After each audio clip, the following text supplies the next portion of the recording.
विद्यार्थियों, आज की क्लास में आपका स्वागत है। कक्षा 12 के अध्याय 11 का आज हम अध्ययन शुरू करने जा रहे हैं। अध्याय का नाम है विद्रोही और राज। 1857 की क्रांति से संबंधित तथ्यों का अध्ययन इस अध्याय में किया गया है। बहुत ही रोचक तरीके से समझाया गया है। साथ ही तथ्यों को इस प्रकार से बताया गया है कि हमें पहली बार ही 1857 की क्रांति को देखने का एक नज़रिया भी मिलता है कि 1857 की क्रांति एक अलग रूप में भी हो सकती है।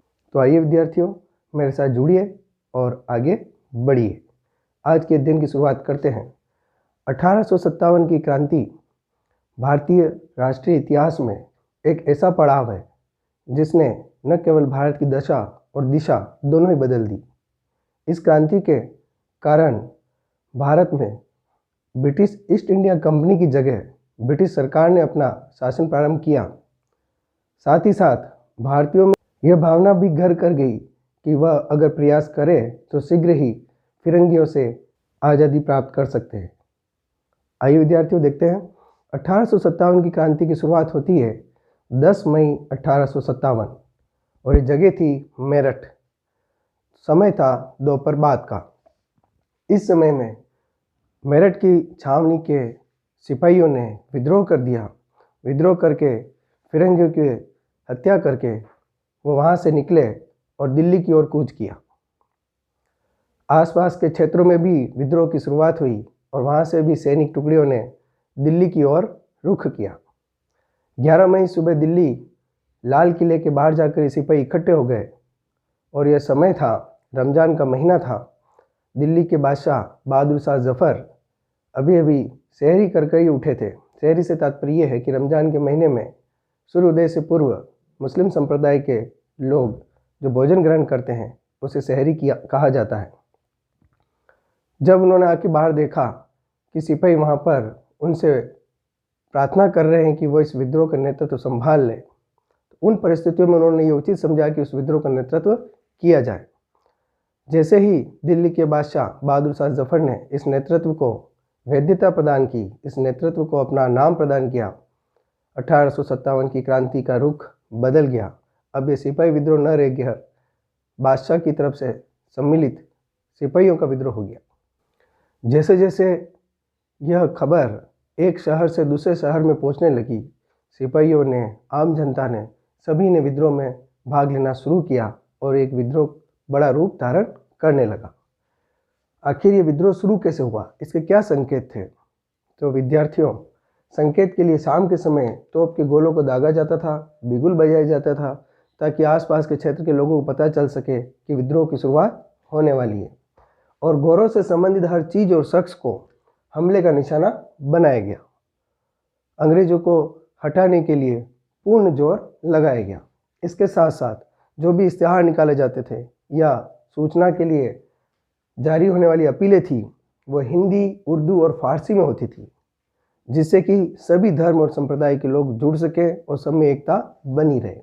विद्रोह में आम लोग भी शामिल थे, हर स्त्री पुरुष इसमें जुड़ रहा था। साथ ही लखनऊ, कानपुर और बरेली जैसे बड़े शहरों में साहूकार और अमीर भी विद्रोहियों के निशाने पर थे, क्योंकि इनसे भी जनता परेशान थी।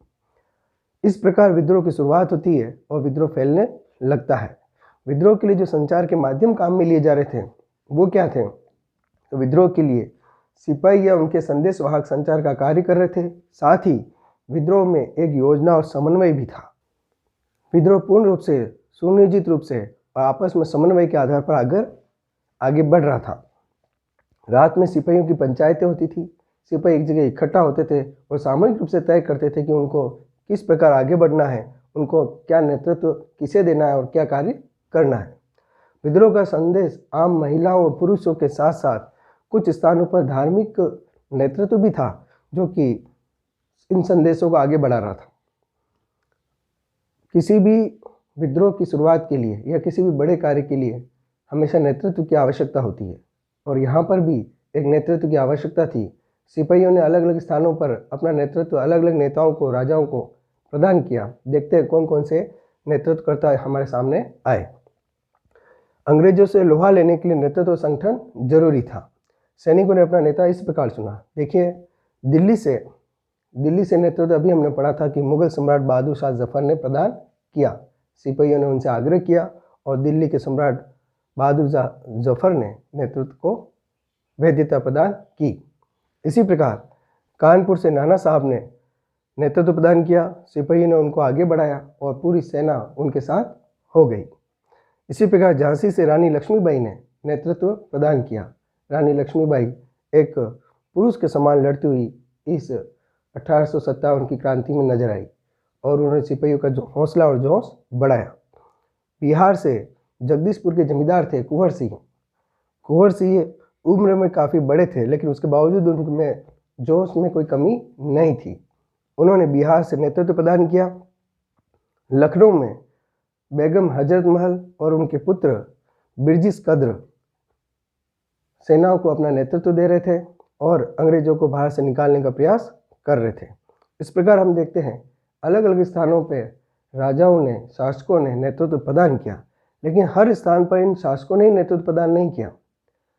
कुछ स्थान ऐसे भी रहे जहां आम जनता में से निकलकर लोग बाहर आए और उन्होंने नेतृत्व प्रदान किया। लखनऊ में अवध पर कब्जे के बाद बहुत सारे धार्मिक नेता और स्वयंभू पैगंबर, जो अपने आप को पैगंबर भी मानते थे या कहते थे, उन्होंने ब्रिटिश राज को हटाने के लिए प्रचार किया और समूल नष्ट करने का प्रयास करने लगे। इन्हीं में से एक उदाहरण है शाहमल।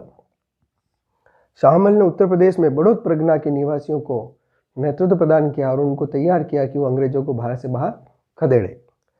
छोटा नागपुर स्थित सिंहभूम के एक आदिवासी काश्तकार गोनू ने इलाके के कोल आदिवासियों का नेतृत्व संभाला। इस प्रकार हम देखते हैं कि इस विद्रोह में न केवल राजाओं ने, धार्मिक नेताओं ने, साथ ही साथ आम छोटे किसानों ने भी नेतृत्व प्रदान किया और अंग्रेजों को बाहर से निकालने के प्रयास किए। साथियों, अब हम 1857 के दो विद्रोहियों के ऊपर चर्चा करेंगे। 1857 की क्रांति में सभी धर्म के लोगों ने भाग लिया था और नेतृत्व भी प्रदान किया था। इसी का ये उदाहरण भी है। सबसे पहले हम देखते हैं कि शाहमल ने किस प्रकार से विद्रोह की आग को लपटें प्रदान की। शाहमल उत्तर प्रदेश के बड़ौद परगना के रहने वाले थे। इन्होंने 84 देश, जो कि गांव कहलाते हैं, 84 गांव के मुखियाओं, काश्तकारों, किसानों को संगठित किया और अंग्रेजों के खिलाफ विद्रोह करने में आगे बढ़ाया, उनको तैयार किया। शाहमल के निर्देशन में ही लोगों ने सरकारी इमारतों, नदी, पुलों, सड़कों को तोड़ डाला और सरकारी संचार बंद कर दिया, जिससे कि ब्रिटिश संचार की रीढ़ टूट गई, उनके आने जाने के मार्ग अवरुद्ध हो गए। सबसे रोचक बात यह है कि शाहमल को स्थानीय स्तर पर राजा कहा जाता था।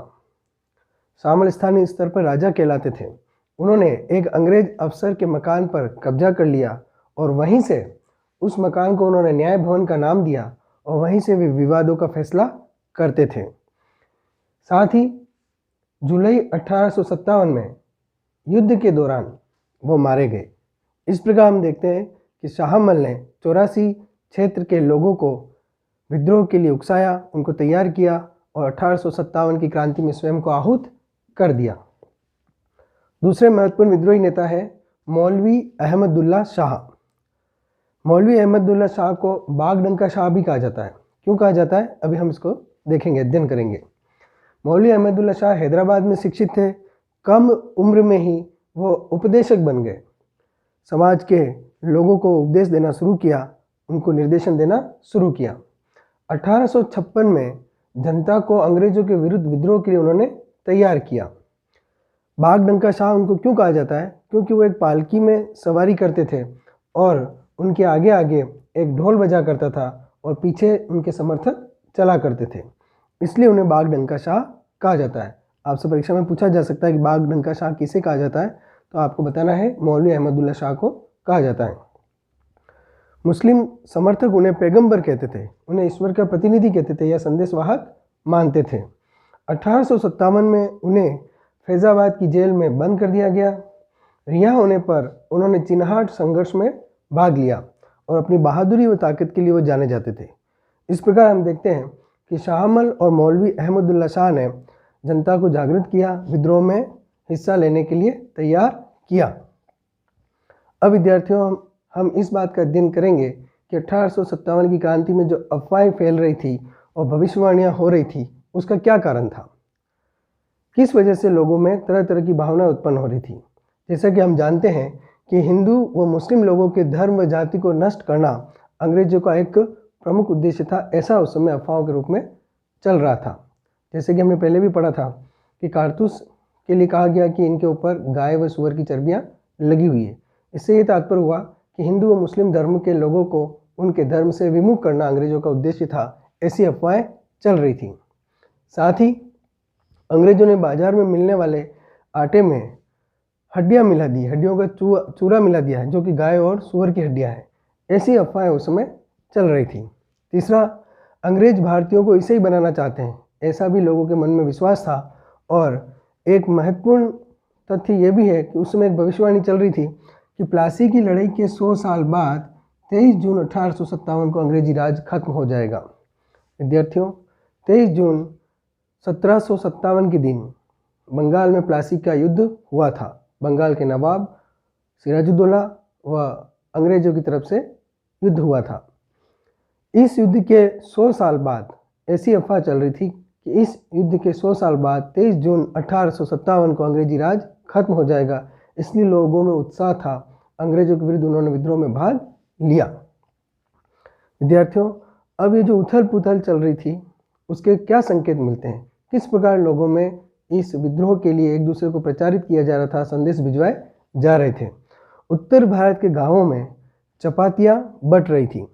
रात में एक आदमी आता और गांव के चौकीदार को एक चपाती तथा 5 और चपातियाँ बनाकर अगले गांव में पहुंचाने का निर्देशन दे जाता था। इस प्रकार संदेश एक गांव से दूसरे गांव, दूसरे गांव से तीसरे गांव संदेश फैल रहा था और लोग विद्रोह में शामिल होने के लिए तैयार हो रहे थे। इस प्रकार उथल पुथल के संकेत हमें दिखाई देते हैं।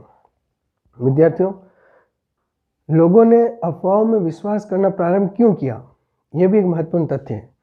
लोग तभी भी अफवाहों में विश्वास करते हैं जब उनमें लोगों के दिमाग और मन के अंदर छिपे हुए डर की आवाज़ सुनाई देती है। मनुष्य के मन में जो डर है वो अगर उन अफवाहों में शामिल दिखाई देता है तो उसको मानने लग जाते हैं। 1857 की जो क्रांति हुई उसके पीछे भी बहुत से कारण रहे हैं, जिस वजह से अफवाहें फैल रही थी उसको लोग मानने लग गए थे। 1857 की अफवाहों के विश्वास के पीछे 1820 के दशक से अंग्रेजों द्वारा किए गए अनेक कार्य थे। कौन कौन से कार्य थे देखते हैं। पहला, सती प्रथा को गैर कानूनी घोषित करना, विधवा विवाह को मान्यता देना। भारतीय समाज में सती प्रथा प्रचलित थी, विधवा विवाह को मान्यता नहीं थी, लेकिन ब्रिटिश ईस्ट इंडिया कंपनी ने यहाँ पर आकर इन कुप्रथाओं को समाप्त करने का प्रयास किया। इस वजह से भारतीय समाजों में यह बात घर कर गई कि ये ब्रिटिश सरकार या ब्रिटिश कंपनी उनके धर्म में हस्तक्षेप करना चाहती है, उनके रीति रिवाजों में हस्तक्षेप करना चाहती है। दूसरा, अंग्रेजी माध्यम के स्कूल खोले गए, कॉलेज बनाए गए, विश्वविद्यालय खोले गए। इससे भारतीयों में यह भावना प्रबल हो गई कि उनकी संस्कृति के ऊपर कुठाराघात किया जा रहा है। तीसरा, शासकीय कमजोरी और दत्तकता को अवैध घोषित कर दिया। जैसा कि भारत में प्रचलन में था कि जब किसी राजा के निसंतान मृत्यु हो जाती थी तो अपने करीबी परिवार में से किसी को गोद लेकर दत्तक पुत्र के रूप में उसे सिंहासन पर बिठाते थे, लेकिन लॉर्ड डलहौजी के शासनकाल में दत्तक पुत्र लेने को अवैध घोषित कर दिया गया। साथ ही अवध में कुशासन के नाम पर अवध को हड़प लिया गया। इसी के साथ साथ अवध, झांसी, सतारा व अन्य रियासतों को भी कब्जे में ले लिया गया। इन तथ्यों से भारतीयों में अंग्रेजों के प्रति हीन भावना उत्पन्न हो गई थी, उन्हें डर सताने लग गया था। चौथा बिंदु, अंग्रेजी शासन व्यवस्था लागू करना। भारतीय परंपरागत शासन व्यवस्था की जगह ब्रिटिश कंपनी ने अंग्रेजी शासन व्यवस्था को भारत में लागू कर दिया था। इन्हीं कारणों की वजह से लोगों में अफवाहों के ऊपर विश्वास प्रबल होता जा रहा था और वो ब्रिटिश कंपनी को भारत से निकालना चाहते थे। साथियों, अब हम सहायक संधि के ऊपर चर्चा करेंगे। सहायक संधि क्या थी, किसके द्वारा तैयार की गई थी और इसके क्या परिणाम हुए। सहायक संधि को सब्सिडरी अलायंस भी कहते हैं। सहायक संधि की शुरुआत 1798 में लॉर्ड वेलेस्ली द्वारा की गई थी। यह बहुत ही सोचा समझा गया प्रयास था, उपाय था, जिसके माध्यम से भारतीय रियासतों को अंग्रेजों ने अपने कब्जे में कर लिया। आइए देखते हैं सहायक संधि क्या है। इस संधि को मानने वाले जो शासक थे उनके लिए कुछ शर्तें थी। अगर वो उन शर्तों का पालन करेंगे तो अंग्रेजों द्वारा अपने सहयोगी को बाहरी और आंतरिक चुनौतियों से रक्षा करने का दायित्व मिलेगा। ये एक बहुत ही महत्वपूर्ण तथ्य है। इस संधि को स्वीकार करने वाले शासकों को अंग्रेज आंतरिक और बाहरी दोनों प्रकार से सुरक्षा प्रदान करेंगे। और ये कब सुरक्षा प्रदान करेंगे, उसकी क्या शर्तें हैं? उसकी शर्त है पहला कि सहयोगी पक्ष अपने भू क्षेत्र में एक ब्रिटिश सैनिक टुकड़ी रखेगा।